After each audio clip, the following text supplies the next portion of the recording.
माझं तर सगळं लेखन म्हणजे माझ्या लहानशा कुवतीनुसार केलेलं भलंबुरं सगळं म्हणजे ऋणमोचन तीर्थावर भरलेल्या ओंजळींसारखं आहे असं मला वाटतं. स्त्रियांचं बौद्धिक आणि भावनिक आयुष्य, त्यांचं सामाजिक आणि सांस्कृतिक कार्य, व्यवस्थेमधलं स्त्रियांचं स्थान, त्यांनी केलेले संघर्ष आणि त्यांनी बंधनांपलीकडे जात स्वतःसाठी निर्माण केलेला अवकाश, यांच्याविषयी मी अनेक अंगांनी माझ्या ललित लेखनातून आणि गंभीर संशोधनात्मक लेखनातून सुद्धा लिहित आलेली आहे.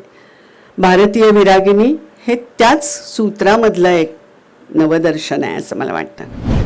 मुंबई तरुण भारतचे संपादक, त्यांचे इतर सहकारी, कर्वे शिक्षण संस्थेचे सर्व पदाधिकारी, व्यासपीठावरच्या माझ्या मैत्रिणी आणि तुम्ही सर्व श्रोते हो, नमस्कार.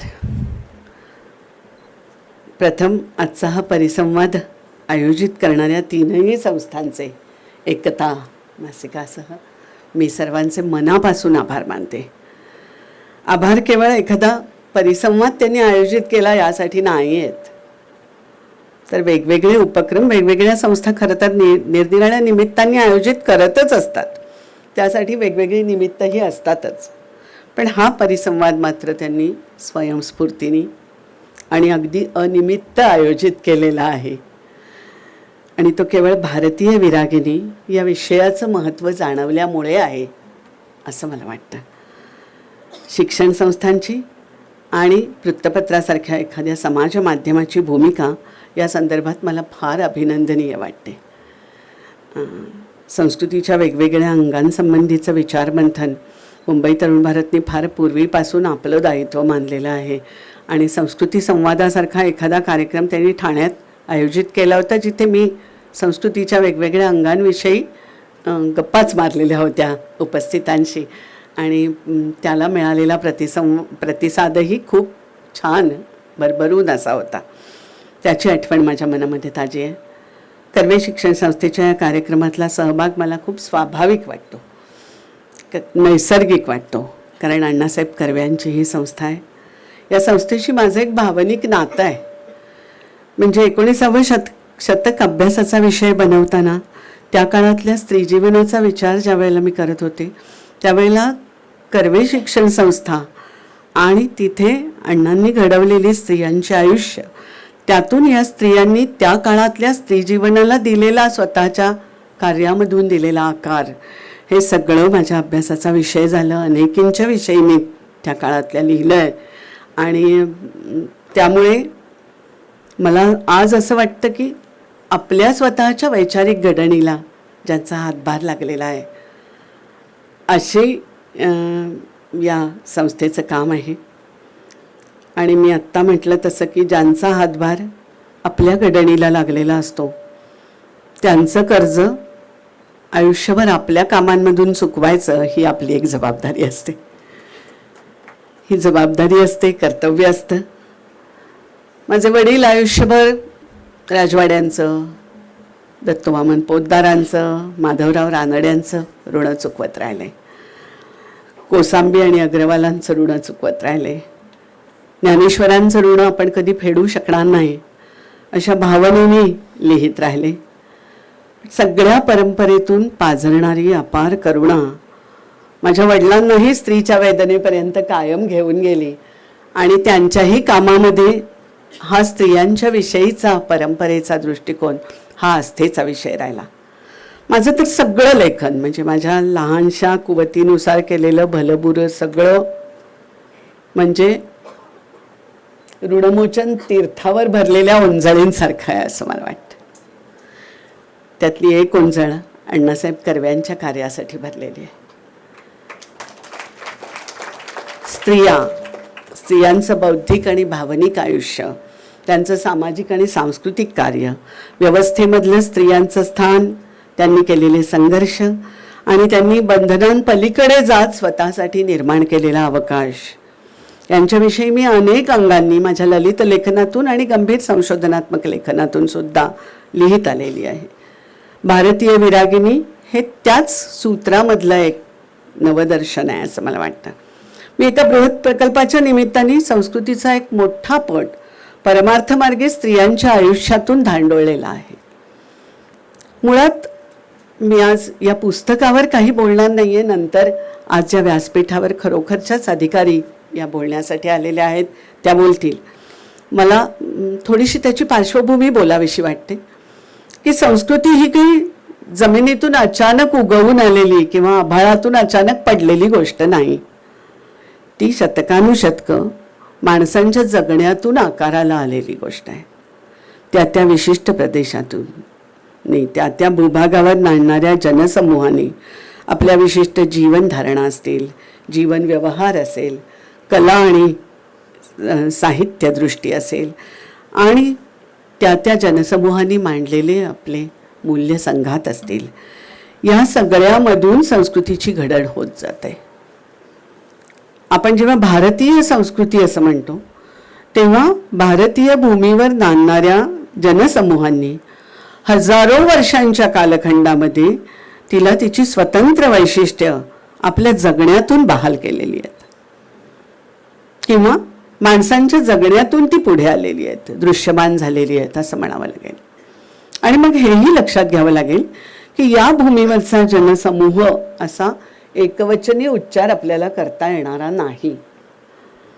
भूप्रदेश म्हणून विविधता, राहणी, पोशाख, अलंकार, वस्तू, कला, वास्तू, प्रथा, परंपरा, भाषा, सगळ्याच गोष्टींमधली विविधता असणारे अनेक लहान मोठे जनसमूह या भूमीवर नांदत आले आणि वैविध्य हेच भारतीय संस्कृतीचं प्रधान लक्षण झालं. मात्र या विविधतेला एकत्रितपणे कवेत घेणाऱ्या मूल्यधारणाही इथे सातत्याने निर्माण होत गेल्या, पुढे येत गेल्या. संघर्ष तर अटळच होते. कोणत्याही गतिमान आणि सचेतन समाजामध्ये विचारांचं घर्षण होत राहिलंच पाहिजे.